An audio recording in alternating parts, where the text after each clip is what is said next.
शंकर भगवान ने कहा, पार्वती पहले मेरे एक प्रश्न का उत्तर दो, जब मैं तुम्हें कथा सुनाऊंगा। बोले कौन सा प्रश्न प्रभु, पूछिए। जेहि जाने जग जाई हेराई, जागे जथा सपन ब्रह्म जाई। यदि कोई व्यक्ति सड़क पर जा रहा हो और अंधेरे में उसके पांव के नीचे रस्सी आ जाए तो वो क्या सोचेगा? अरे सांप सोचेगा ना। और उसी समय यदि प्रकाश हो जाए तो क्या कहेगा? अरे ये सांप नहीं, ये तो रस्सी है। जिस प्रकार पार्वती प्रकाश के अभाव में रस्सी ही सांप जान पड़ती है, उसी प्रकार ज्ञान के अभाव में मेरे राम जी साधारण नजर आते हैं। और जिस दिन ज्ञान प्राप्त हो जाता है उस दिन मेरे प्रभु साधारण नहीं, उस दिन मेरे प्रभु ब्रह्म नजर आते हैं। ये जगत का आनंद तभी तक मिल रहा है जब तक भजन का आनंद नहीं मिल रहा है। जगत का आनंद क्या है? यदि आप मान लीजिए मार्ग में जा रहे हैं, मान लीजिए आपको रास्ते में एक मटका मिल जाए, तांबा महंगा है कि पीतल? बोलिए, तांबा महंगा है ना, पीतल का मिल जाए, आप उसे उठाएंगे कि नहीं उठाएंगे? बोलिए, इतना सच्चा कोई नहीं है, संकोच मत करिए। उसने तो 24 कैरेट का बनाकर भेजा था, लेकिन अब पता नहीं कितने कैरेट के बचे हैं, संकोच मत करिए, तुरंत उठाएंगे। अब थोड़ा सा आगे चले, अब पीतल की जगह तांबे का मिल गया।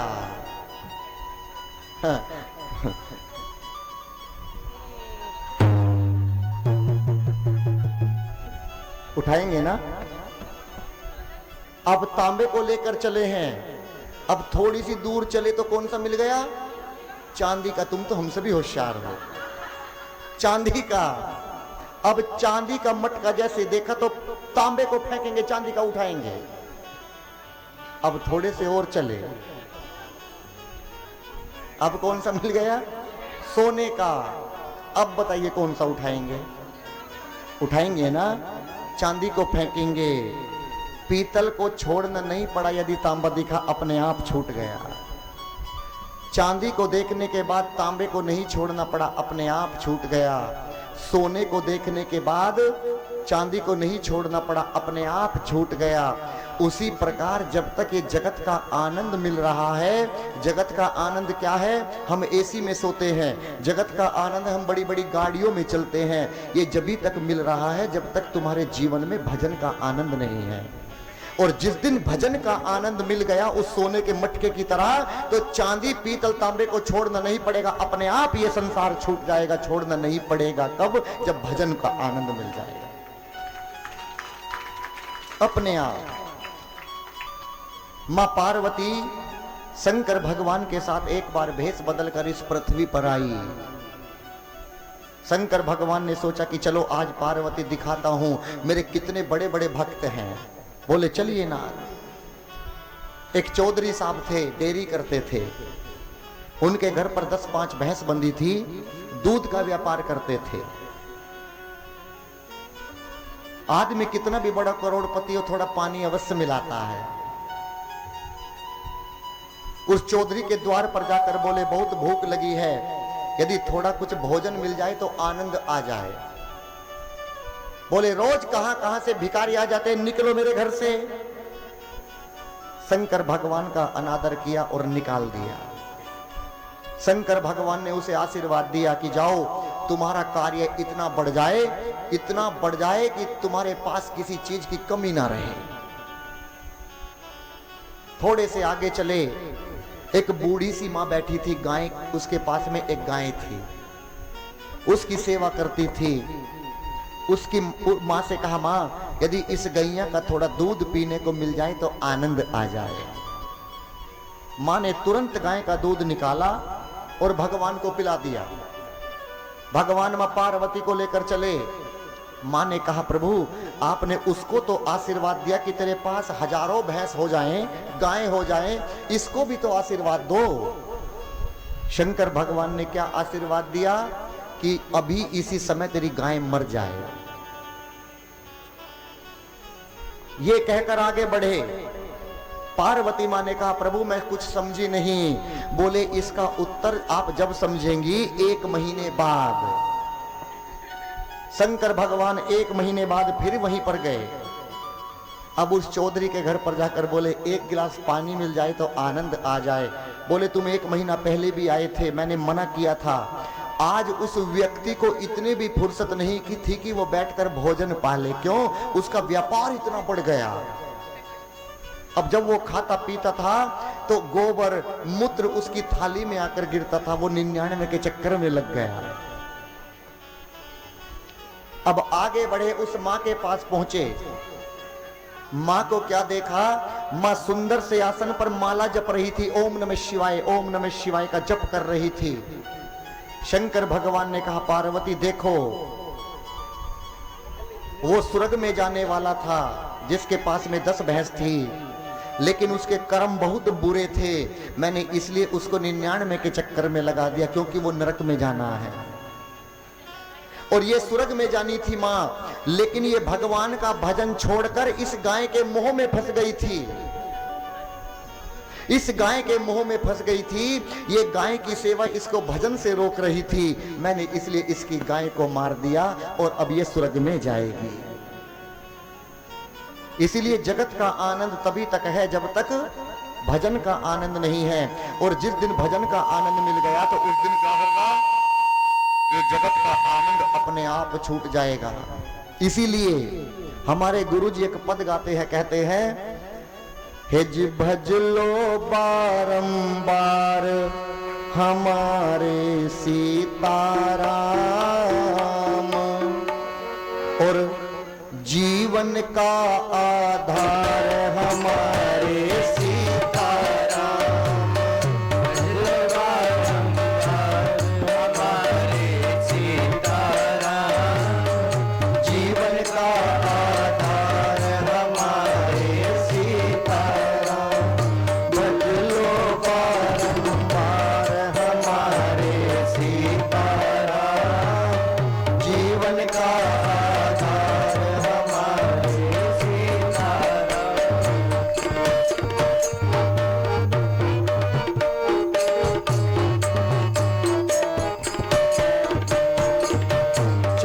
फिरते रोते गाते, सुख दुख में मन को समझाते। चलते फिरते रोते गाते, सुख दुख में मन को समझाते। चलते फिरते रोते गाते, सुख दुख में मन को समझाते। चलते फिरते रोते गाते, को समझाते। कहो पुकार पुकार हमारे सीताराम, जीवन का आधार हमारे सीताराम। कहो पुकार पुकार हमारे सीताराम, जीवन का आधार हमारे सीताराम। भजलो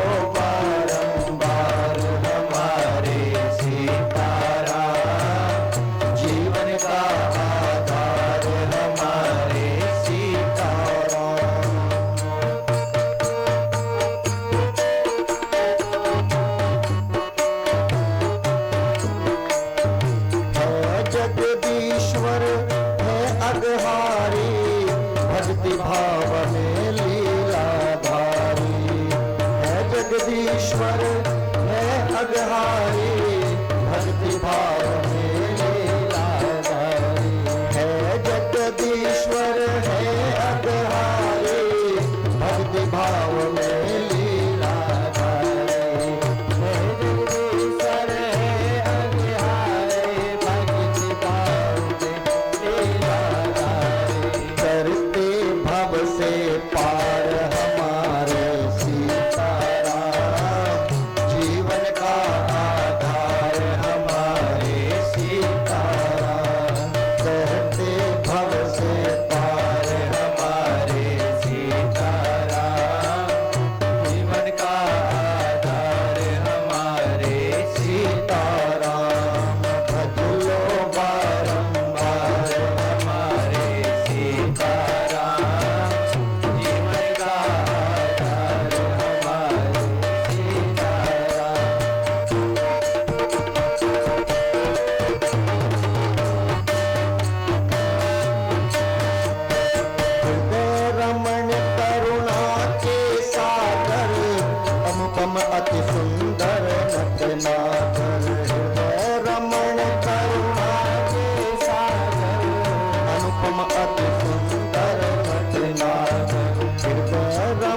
प्रेम साकार हमारे सीताराम, जीवन का आधार हमारे सीताराम। स्वयं प्रेम साकार हमारे सीताराम, जीवन का आधार हमारे सीताराम। बचलो बारंबार हमारे सीताराम, जीवन का आधार हमारे सीताराम।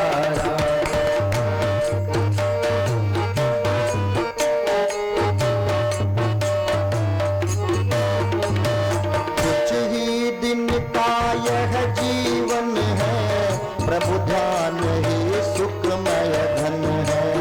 कुछ दिन का यह जीवन है, प्रभु ध्यान ही सुखमय धन है। कुछ ही दिन का यह जीवन है, प्रभु ध्यान ही सुखमय धन है। कुछ दिन का यह जीवन है, कुछ ही दिन का यह जीवन है, प्रभु ध्यान ही सुखमय धन है। कुछ ही दिन का यह जीवन है, प्रभु ध्यान ही सुखमय धन है। भिक्षु कहे पुकार हमारे सीताराम, जीवन का आधार हमारे सीताराम। बचलो बारंबार हमारे सीताराम, जीवन का आधार हमारे सीताराम। बचलो बारंबार हमारे सीताराम, जीवन का आधार हमारे सीताराम। ए जी भिक्षु कहे पुकार हमारे सीताराम, जीवन का आधार हमारे सीताराम। शंकर भगवान ने कहा देवी अब मैं तुम्हें कथा अवश्य सुनाऊंगा, लेकिन मुझे आपकी एक बात से बहुत पीड़ा पहुंची है पार्वती। बोले कौन सी बात से नाथ? कि आपने मेरे राम जी को कहा कि राम जी भ्रम नहीं कोई और है। ऐसा कौन कहता है? ऐसा वो कहता है जिसको मोह ने पकड़ रखा है, जो धर्म को नहीं जानता वो कहता है। आपने कैसे कह दिया कि राम जी कोई और है? क्या आप इन्हें दो समझती हैं? ये दो नहीं है, ये दोनों एक हैं। जिस प्रकार आप बताइए पानी निराकार है कि साकार है? बताइए। पानी को यदि गिलास में रखिए तो गिलास का आकार ले लेगा, कटोरी में रखिए तो कटोरी का आकार ले लेगा, प्लेट में रखिए प्लेट का आकार ले लेगा। और उसी पानी को जो अभी निराकार था, उसी पानी को फ्रिज में रख दीजिए, साकार बन जाएगा। तुमने कैसे कह दिया कि निराकार भगवान साकार कैसे बन गए? ऐसा वो कहेगा जो आदमी है। भगवान को भक्त जिस रूप में देखना चाहता है, भगवान उसी रूप में आकर दर्शन देते हैं, जिस रूप में। लेकिन पार्वती मैं आपको एक बात कहूं, कहत सुनत विश्व हित होई। जिसके कान ने कभी राम जी की कथा नहीं सुनी, वो कान नहीं है, वो सांप के बिल के समान है। कहत सुनत विश्व हित होई। और जिसका सर कभी भगवान के चरणों में नहीं झुका, वो सर नहीं है, वो कड़वी लोका के समान है, काट कर फेंक देनी चाहिए। और जिसकी आंख कभी भगवान को देखकर ना रोई हो, उसकी आंख नहीं है। ये मोर के पंख पर जो आंख बनी है, इसके समान है, किसी मतलब की नहीं। और जिसका हृदय कभी भगवान को देखकर द्रवित ना हुआ हो, वो हृदय नहीं है, वो क्या है? वो वज्र के समान है, पत्थर है। और पांचवें में क्या कहा? इस जीव के लिए कहते हैं, जिसकी जीव ने कभी भगवान का गुणगान न किया हो, वो जीव नहीं है। क्या है? वो दादुर है। दादुर माने बोलिए महाराज जी, दादुर माने मेंढक, बरसात में टर टर करता रहता है, किसी मतलब का नहीं। गोस्वामी जी लिखते हैं, जो नहीं करही राम गुण गाना, क्या है उसके लिए? जी है सो दादुर, जी है समाना।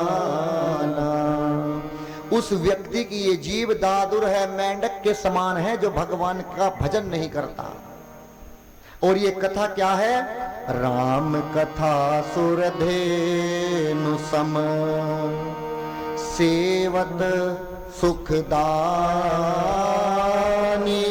सत समाज सुरलोक सब, होना सुने अस जानी। दर्शन करिए, गोस्वामी जी कहते हैं कि ये क्या है? ये कामधेनु के समान है। इसे चलने तो बंद कर दो। कि ये कामधेनु के समान है। यदि आप किसी रास्ते में जा रहे हैं, बड़ा गड्ढा आ जाए तो आपको सोचना पड़ेगा कि इस गड्ढे को कैसे पार करें। और यदि कामधेनु गैया के खुर के समान कोई गड्ढा आपके आगे आ जाए तो आप सोचेंगे नहीं हम इस गड्ढे को कैसे पार करें। वो गड्ढा भी पार हो जाएगा और पता भी चलने वाला नहीं है। गोस्वामी जी कहना चाहते हैं कि जिसके जीवन में राम रूपी कथा है, जो राम जी की चौपाई प्रतिदिन गाता है, वो भव से कैसे पार होता चला जाएगा पता भी नहीं चलेगा। इसीलिए सब कुछ छोड़कर केवल भजन करा जाए, केवल भजन। पार्वती, तुमने कैसे कह दिया कि भगवान निर्गुण से सगुण बन गए? आप इन्हें दो मत समझिए, ये दोनों एक हैं। कैसे? सुन सगुन ही अगुन ही नहीं कछु भेदा, सगुन ही अगुन ही नहीं कछु भेदा, गावे मुनि पुराण बोध भेदा, गावे मुनि पुराण बोध भेदा। अगुण अरूप अलख अस होई, अगुण अरूप अलख अस जोई, भगत प्रेम बस सगुण सोई, भगत प्रेम बस सगुण सोई, भगत प्रेम बस सगुण सोई। भगवान उसी रूप में आकर दर्शन देते हैं। पार्वती, भगवान बिना कान के सुनते हैं, बिना नाक के सुगंध लेते हैं, बिना मुख के बोलते हैं और बिना पांव के चलते हैं। भगवान ने प्रमाणित किया। कैसे? बिनु पद चलहि सुनहि बिनु काया, कर बिनु कारण करहि विधि नाया। बिनु पद चलहि सुनहि बिनु काया, कर बिनु कारण करहि विधि नाया। तन बिनु परस नयन बिनु देखा, नहीं प्राण बिनु बस अहेसा। तन बिनु परस नयन बिनु देखा, नयन बिनु देखा, गहहि ग्रहण बिनु बस अशेषा, बस अशेषा। अति सप्रभाति अलौकिक करहि, अति सप्रभाति अलौकिक करहि, महिमा जासु जाय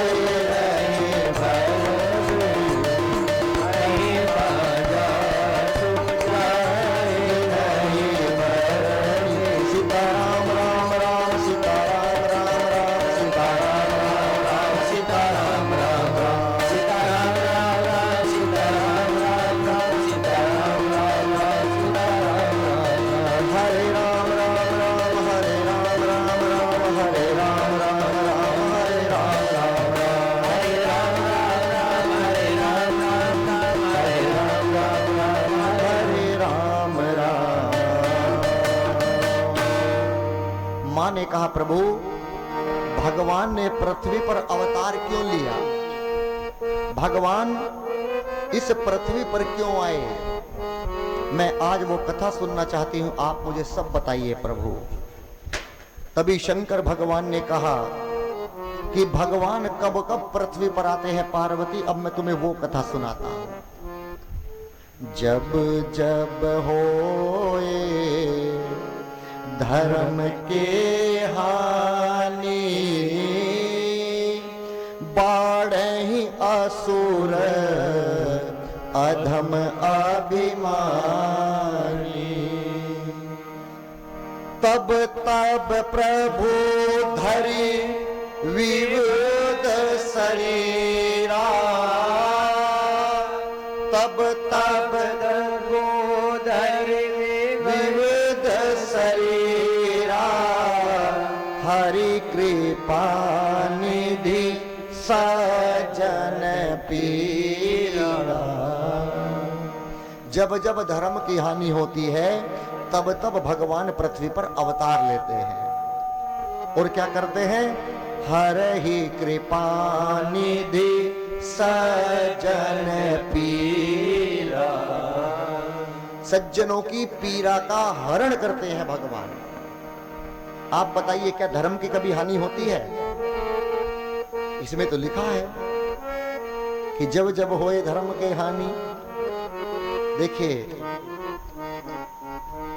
यदि कोई टीचर बोर्ड पर एक लाइन खींच दे और आपसे कहे कि इसे बिना हाथ लगाए बिना स्पर्श करे इसे छोटी कर कर दिखाओ, कैसे करोगे? आप तो बताएंगी जरूर। टीचर जो ठहरी है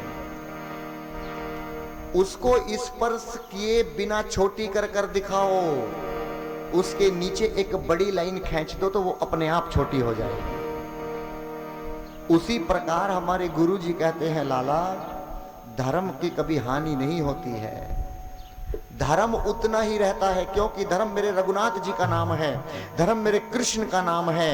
जब धर्म की अपेक्षा में अधर्म बढ़ने लगता है तो हमें धर्म छोटा नजर आने लगता है। धर्म उतना ही रहता है, अधर्म बढ़ने लगता है। शंकर भगवान कहते हैं पार्वती कि भगवान का नाम कैसे भी जपो, उल्टा जपो या सीधा जपो, सब फलीभूत होता है। बताइए जब किसान धरती में बीज बोता है तो क्या वो ये देखता है कि बीज उल्टा गड़ा है कि सीधा? लेकिन सब फलीभूत होता है, सब जमता है। गोस्वामी जी लिखते हैं तुलसी मेरे राम को रीज भजो या खीज, रीज खीज माने उल्टा भजो या सीधा भजो। भोम पड़े बीज सभी उल्टा सीधा बीज, उल्टा सीधा बीज। एक पिता अपने बच्चे को गुरुजी के पास लेकर गया, बोला गुरुजी आज तक इसने राम नहीं कहा है, बस एक बार इससे राम कहलवा दीजिए। गुरुजी बोले बेटा बोलो राम। बेटे ने कहा नहीं बोलूंगा। बेटा बोलो राम, बोले नहीं बोलूंगा। बेटा बोलो राम, बोले राम ही नहीं बोलूंगा, सब कुछ बोलूंगा। बोले बोल तो दिया, बोल तो दिया। बोले इससे क्या होगा, ये तो मैंने क्रोध में बोला है, ये तो मैंने क्रोध में बोला है। बस बेटा जब तू मरेगा यमराज तुझे नरक में भेजेगा, तो जब तू यमराज से कहना कि एक बार राम बोला हूं, पहले उसका फल दीजिए। अब वो बेटा कुछ बड़ा हुआ, उसकी मृत्यु हो गई। यमराज जी ले गए। यमराज जी ने कहा कि इसे नरक में भेजो। बोले कैसे भेजोगे? देखिए एक बार राम बोला हूं। यमराज जी ने चित्रगुप्त जी को बुलाया, पन्ने पलट रहे हैं। बोले एक बार बोला है, एक बार। बोले कैसे? बोले क्रोध में बोला था। बोले इससे क्या होगा, नरक में जाओ। बोले प्रेम से बोला या क्रोध में बोला? बोला तो है ना, पहले इसका फल दो, उसके बाद नरक में जाऊंगा। अब यमराज जी ने सोचा मैं तो इसका उपाय नहीं जानता हूं, क्या फल है राम कहने का। बोले ब्रह्मा जी के पास चलते हैं। अब देखिए क्रोध में राम बोलने का फल देखिए। अब ब्रह्मलोक की यात्रा कर रहा है मरने के बाद। ब्रह्मलोक में पहुंचे, ब्रह्मा जी से बोले राम नाम का फल बताइए, इसे नरक में भेजना है। बोले मेरा नाम सबसे बड़ा है ब्रह्मा, लेकिन फल मैं भी नहीं जानता हूं। बोले ऐसे ही बड़े बने बैठे हो। बोले तो किसके पास जाएं जो दिन रात राम राम राम जपता है? कौन? शंकर जी। पहुंच गए कैलाश पर्वत। कैलाश पर्वत जाकर शंकर जी से पूछा, प्रभु राम नाम का फल बता दीजिए, विलंब हो रहा है, इसको नरक में भेजना है। शंकर भगवान मुस्कुराए, बोले मैं केवल जपता हूं, फल मुझे भी नहीं पता है। पार्वती मैया बोली कई जन्म हो गए, जय सीताराम जपते रहते, फल का क्यों नहीं पता? बोले उसी के पास चला जाए जिसका नाम लिया है। कौन? प्रभु राम जी। अब सब देवता पहुंच गए पीछे पीछे कि आज पता चलेगा राम जी का नाम लेने का क्या फल मिलता है। सब पहुंच गए। वैकुंठ धाम में साकेत में भगवान दरबार लगाकर बैठे थे। हनुमान जी सेवा कर रहे हैं, लक्ष्मण जी, भरत जी, शत्रुघ्न जी, राम जी और सीता मैया सिंहासन पर बैठी हैं। यमराज जी ने कहा प्रभु सब देवता आए हैं। बोले क्या लेने आए हो? बोले ये छोटा सा बालक है, कहता है कि मैंने एक बार राम बोला है, इसे नरक में भेजना है, लेकिन इसने क्रोध में बोला है प्रभु, उसका फल बता दीजिए। भगवान मुस्कुराए और मुस्कुरा कर बोले यमराज इस बेटे को मेरे पास भेजो। भगवान ने उसे अपनी गोद में बिठा लिया और गोद में बिठाकर क्या करने लगे भगवान? जैसे आप करते हैं ना, मेरा बच्चा करते हैं ना, उसी प्रकार भगवान लाड लडाने लगे।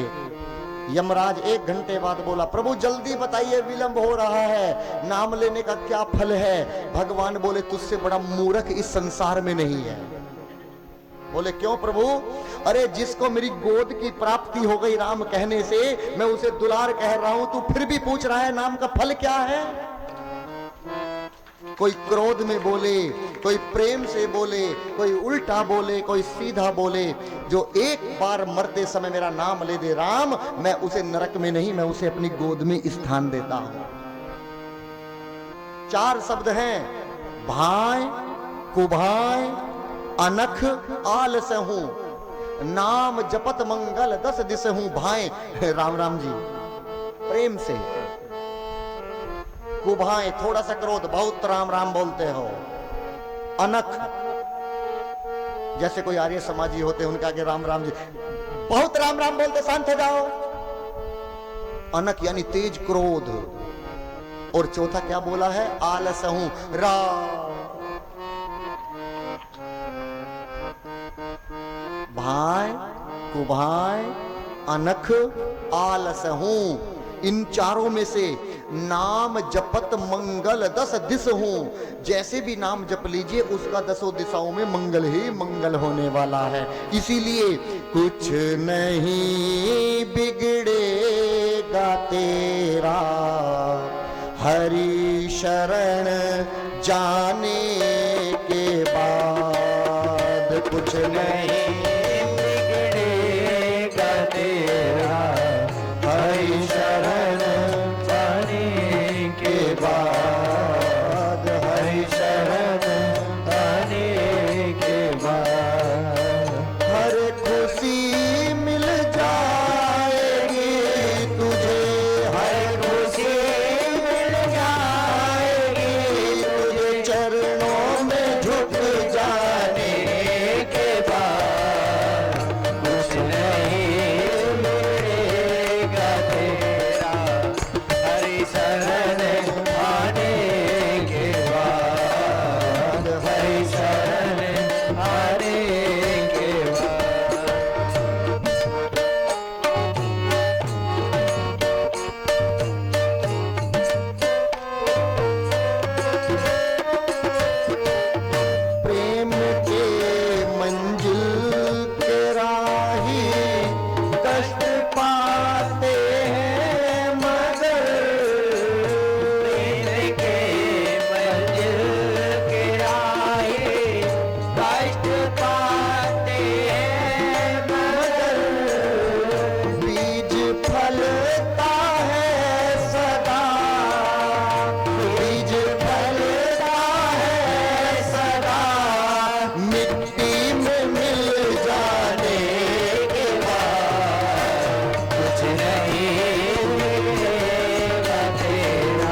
में बुरा वक्त आ जाए तो उदास मत होइएगा।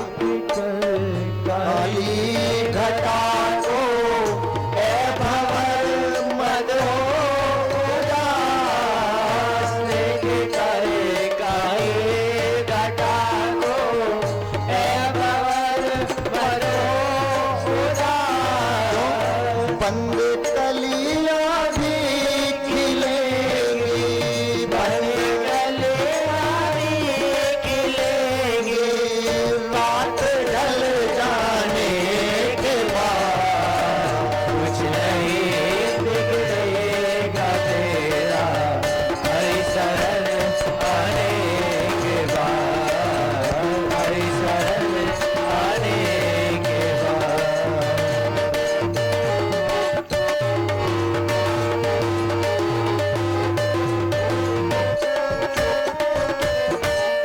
पूछो इन फूलों से जाकर छाई है कैसे बाहर, पूछो इन फूलों से जाकर छाई है कैसे बाहर।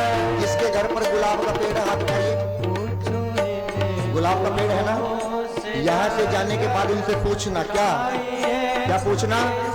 पूछो उन फूलों से जाकर छाई है कैसे बाहर, पूछो इन फूलों से जाकर छाई है कैसे बाहर। कब तलक कांटों पे सोया, कब तलक कांटों पे सोया, डाल पर आने के बाद कुछ नहीं बिगड़ेगा तेरा, हरि शरण आने के बाद, हरि शरण आने के बाद कुछ नहीं बिगड़ेगा तेरा, हरि शरण आने के बाद। कब तलक कांटों पे सोया, डाल पर आने के बाद कुछ नहीं बिगड़ेगा तेरा, हरि शरण जाने के बाद। हम लोग थोड़ी सी परिस्थिति क्या बदल जाए, मन की स्थिति को खो बैठते हैं। सच्चा भाग्यशाली कौन है? परिस्थिति बिगड़ जाने के बाद भी जो व्यक्ति अपने मन की स्थिति को नहीं खोता, वो सच्चा भक्त है। कितनी भी चाहे परिस्थिति बिगड़ जाए। राजा हरिश्चंद्र जी की कहानी सुनी होगी आपने। परिस्थिति बिगड़ी लेकिन मन की स्थिति को नहीं बिगड़ने दिया।